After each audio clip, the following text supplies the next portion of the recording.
जो भी बच्चे फ्रेशर हैं, जिन्होंने अभी 12th पास करी है, जो पहली बार एग्जाम की तैयारी कर रहे हैं, वो बच्चे कैसे तैयारी करेंगे? आपके पास चैलेंज यह है कि आपको फिजिकल भी करना है। चूंकि पहली बार फिजिकल करोगे, शरीर ज़्यादा दुखेगा भी, नींद भी ज़्यादा आएगी, थकान भी ज़्यादा होगी। इसी बीच में आपको दो बड़े काम करने हैं। पहला तो अपना सिलेबस पूरा करना है, साथ ही साथ उसका क्या करना है, रिवीजन भी करना है।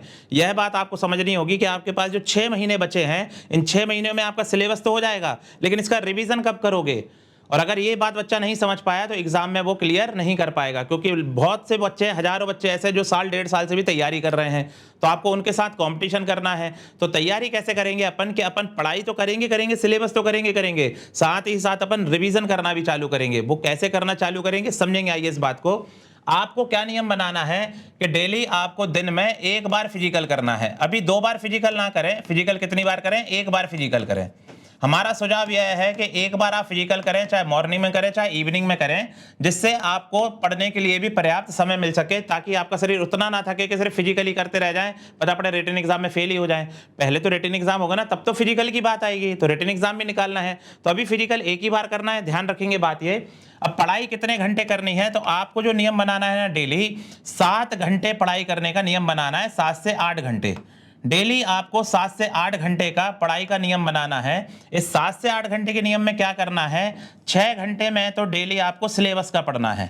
6 घंटे में डेली आपको किसका पढ़ना है बेटा, सिलेबस का पढ़ना है। 6 घंटे में डेली आपको किसका पढ़ना है, सिलेबस का।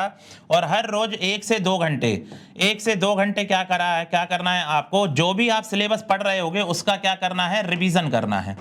उसका क्या करना है, रिवीजन करना है। उसका क्या करना है, रिवीजन करना है, ताकि जैसे जैसे मेरा सिलेबस खत्म होगा, उन 6 महीनों में मैं साथ ही साथ क्या कर चुका हूँगा, रिवीजन कर चुका हूँगा। तो इस तरह से आपको पढ़ाई करनी होगी। सर 6 घंटे में हमको क्या क्या पढ़ना है, तो क्या क्या पढ़ना है हमको इन 6 घंटों में, तो इन 6 घंटों में हमको क्या क्या पढ़ाई करनी है बेटा, आपको डेली 4 घंटे का समय देना है। किसके लिए, मैथ्स और रीजनिंग को मिलाकर।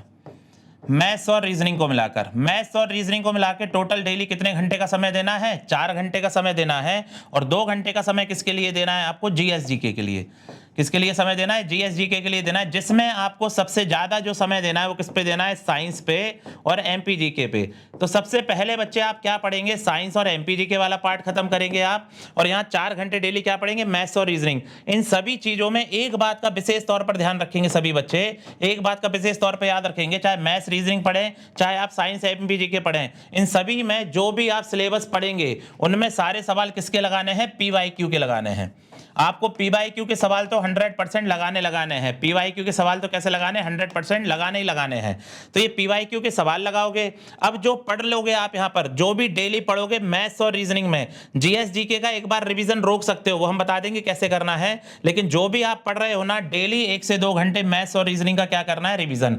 यार रिवीजन करना बहुत जरूरी है बेटा, नहीं तो होगा क्या, यहाँ तो आप पढ़ाई करते हुए चले जाओगे, तो आप सिलेबस तो पूरा पढ़ लोगे, आपके 10 टॉपिक है गणित के, आपने 10 पढ़ लिए, 6 महीने खत्म हो गए, लेकिन उनका क्या नहीं करा, रिवीजन, तो आप परीक्षा में सवाल नहीं कर पाएंगे। तो ध्यान रखें, ये पढ़ाई करने से ज्यादा जरूरी आपके लिए कौन सी पढ़ाई है बेटा, रिवीजन वाली पढ़ाई है। तो रिवीजन आपको नियम से करना है, और एक नियम ये बनाओगे कि जब आपको पढ़ते हुए 1 से 2 महीने का समय हो जाए, कितना समय हो जाए, 1 से 2 महीने का जब समय हो जाएगा, तो हर संडे को क्या करना है बेटा, आपको हर संडे को क्या करना है, एक आपको मॉक टेस्ट देना है। हर संडे को क्या करना है बेटा, एक मॉक टेस्ट देना है, ताकि आपको ये पता चलता रहे कि कितनी आपकी तैयारी होती जा रही है। तो जब इस नियम से, इस प्रोसेस के थ्रू आप पढ़ाई करेंगे, तभी जाके 6 महीने में आपका सिलेबस भी पूरा होगा, साथ ही साथ आपका क्या हो जाएगा, रिवीजन भी पूरा हो जाएगा। तो उम्मीद कर रहे हैं ये बात आपको समझ में आ रही होगी। तो जो भी फ्रेशर बच्चे हैं, इस स्ट्रेटेजी को अपनाइए, इस रणनीति को अपनाइए, और आप देखेंगे आपका कॉन्फिडेंस दिन पे दिन बढ़ता जा रहा है। 15 से 20 दिन के अंदर आपको ये कॉन्फिडेंस आने लगेगा, हाँ यार कांस्टेबल का रिटन एग्जाम तो मेरा बड़ी आसानी से निकल जाएगा, और मैं अपनी वर्दी लेने का सपना पूरा कर सकता हूँ। तो उम्मीद कर रहे हैं आपके लिए ये चीजें जानकारी की साबित होंगी। इस तरह से आप लोग पढ़ाई करेंगे और फ्रेशर होने के बावजूद आप अपनी वर्दी लेने का सपना पूरा कर पाएंगे।